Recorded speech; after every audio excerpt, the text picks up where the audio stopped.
Today I want to talk about how working a corporate job can be like an abusive relationship. It's kind of like what I would call corporate gaslighting. And I know it sounds kind of out there, sounds kind of far-fetched, sounds like, Josh, you're really pushing a clickbait with this one, but just stick with me for a second. I'm going to go over a bunch of different phrases that you've probably heard before. But if you were in a relationship and someone said that to you, you'd be like, yo, you're crazy. This is ridiculous. I'm out. But when a job says it to you, somehow you've been gaslit to be like, oh, well, thank you so much. Oh my gosh, wow.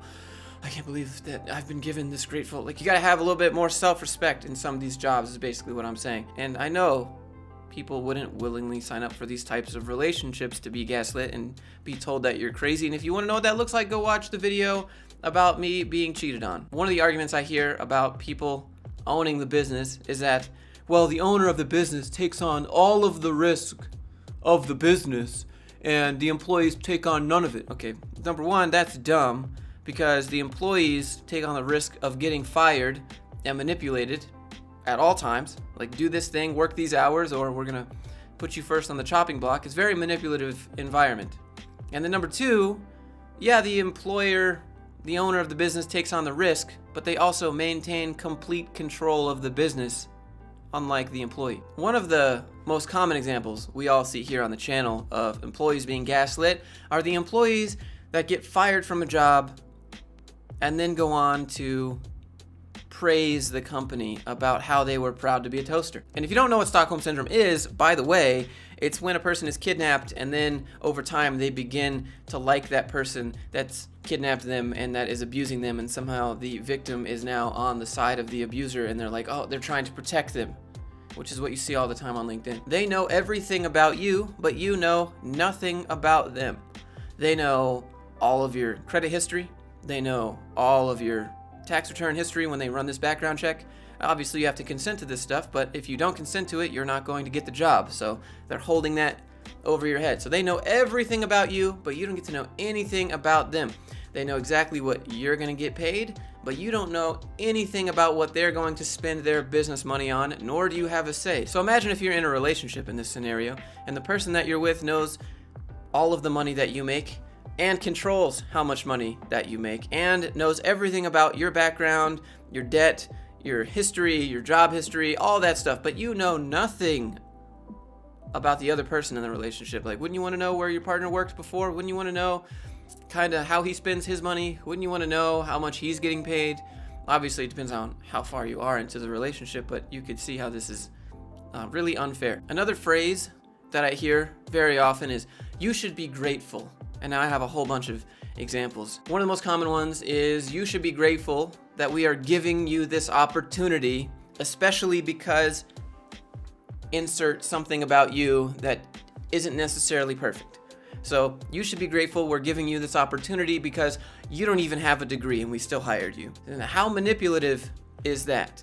Like, they're belittling you and telling you that you should be grateful for it, but also at the same time you're accepting that. So if you were in a relationship and somebody did that to you and said, you know what, you should be grateful that I spend my time with you, especially because of this thing about you. And when they say that to you, you're like, oh yeah, well actually, yeah, I'm so grateful, please, please, please, please. Then you go beg to them. Again, if you were in a relationship and people do that to you, you're gonna leave. We're gonna tell you what to do, and you should be grateful for that opportunity. We're gonna tell you when to do it, when to be here, and when you can leave and when you can't leave. Now, how controlling is that in a relationship? And you should be grateful to be told when to do something. Now imagine if you were in a relationship and you wanted to hang out with somebody and they're like, this is when you can be here and this is when you can leave, and if you do anything else, I'm leaving, we're not dating anymore. We tell you how much you're worth.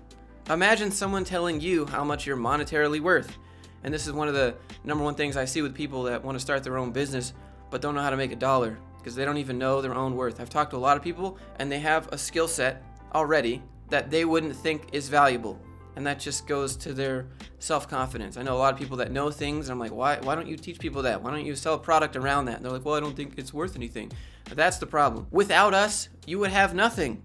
That's basically what it is, because they can fire you at any time, and they know 99% of people do not have a side hustle. They do not have a backup plan. They are completely and utterly dependent upon that paycheck every 2 weeks. You need to tell me ahead of time if you want to leave, but I can leave you whenever. So if you want to break up with me, you need to give a 2 weeks notice, but if I want to dump you, I'm dumping you right there, because that's what you have to do at a job. Another thing that I see very commonly is being strung along at a job and in a relationship. So let's look at the relationship. If you're into somebody and you're dating them and you want to continue dating them and they're giving you mixed signals, you're not sure if they like you or not, but they keep telling you that they do, and they keep wanting to talk to you, but they don't want to commit. They don't want to actually meet up, and they don't want to actually kind of see what you're all about, but they just say, yeah, you're really interested. They kind of have you as a backup plan. And this is what jobs do to you. You apply to the job, you do a couple interviews, and they say, we really like you. We want to get to know you more, and you've made it to the next interview. You've made it to the next interview. We'll get back to you soon with the next steps. And then they never do, and it gets your hopes up, and you think that you're going to get this job, and you're all excited about it because you went through all the processes, and then all of a sudden at the very end they're like, sorry, and then all of a sudden they hit you with that copy pasta email. Unfortunately, at this time, we've chosen to go with another candidate.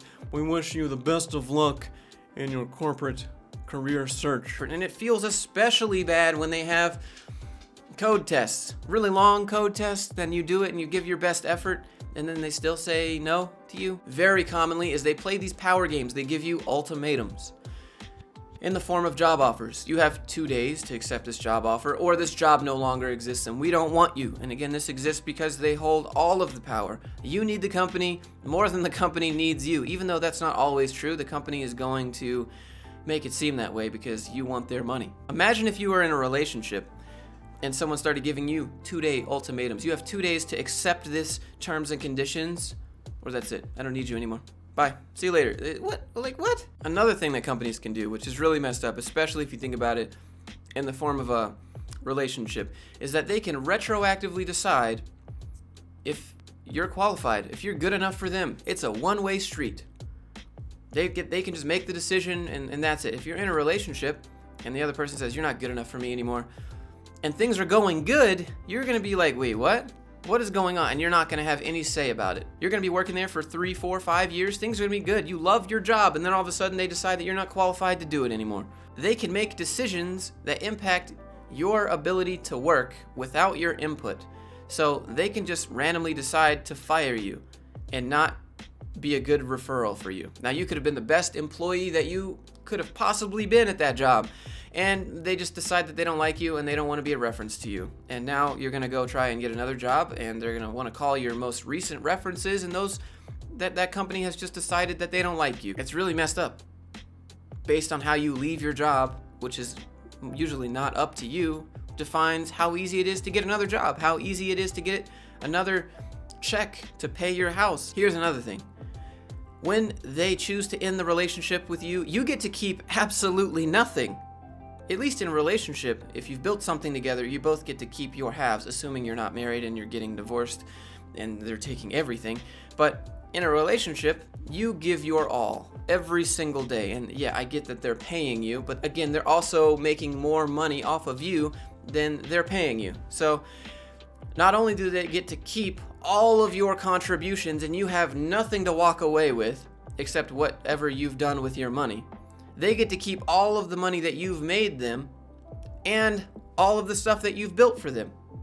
Now, that just doesn't make any sense to me. It never seemed like a good trade-off. Another way that this is really messed up is that they control your social circles, which is really messed up. Let's think about this in the form of group activities at work. You could be the greatest employee ever, but you have to go be with these people every single day, and you better work with these people and do group activities with these people, or else. Everything with a job is or else. We'll just take what you have away. And by that, I mean they'll just take your paycheck away, which usually means they'll take everything that you own away. Imagine if you were in a relationship and the person that you're with said, you need to go socialize with my friends or else we're gonna break up.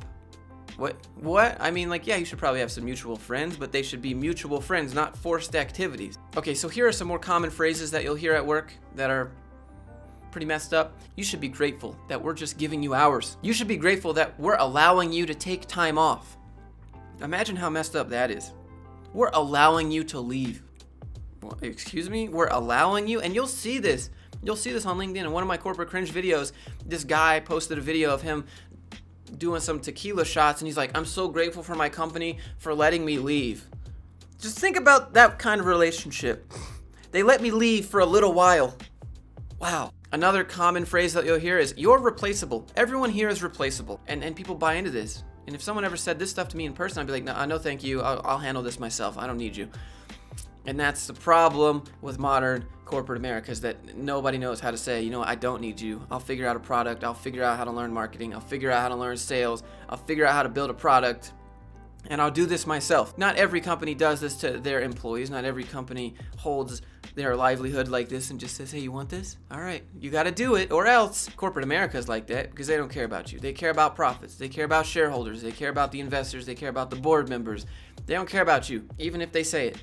Even if they call you company family. And there's no greater feeling, I'm going to be honest, there's no greater feeling than to say, I don't need your paycheck. Once you make that first dollar individually on your own, but most people never experience that. They don't know how to create value without someone saying, here's what we value you at. And here's the thing, you'll never get paid what you're worth by somebody else, because they need to make a profit. Now, if you want to get paid what you're worth, you got to be self-employed, because then that's your profit. But working for someone else, you'll never ever get paid what you're worth. You got to use the company like the company is using you. They're making a profit off of you, so you should use them to get where you want to go in life. You should use all companies as a stepping stone. But they're going to call you family and say that we love you and we're going to take care of you and we appreciate you so much. But it's lies. It's lies because the dude's just trying to further his agenda. That's the world we live in. You can accept that or not. You can either think it's fluffy rainbows and gumdrops and that everyone is equal, or you can accept reality for what it is and people are making profit off of you. People are using you to build their dream. Anyways, if you enjoyed this video, maybe share it with someone. Try to open their eyes. I'd appreciate that. Hit like, hit subscribe. I have some links down in the description that supports the channel. Helps me do what I do, keeps me doing what I do on this channel. I appreciate you, and I'll see you guys in the next video.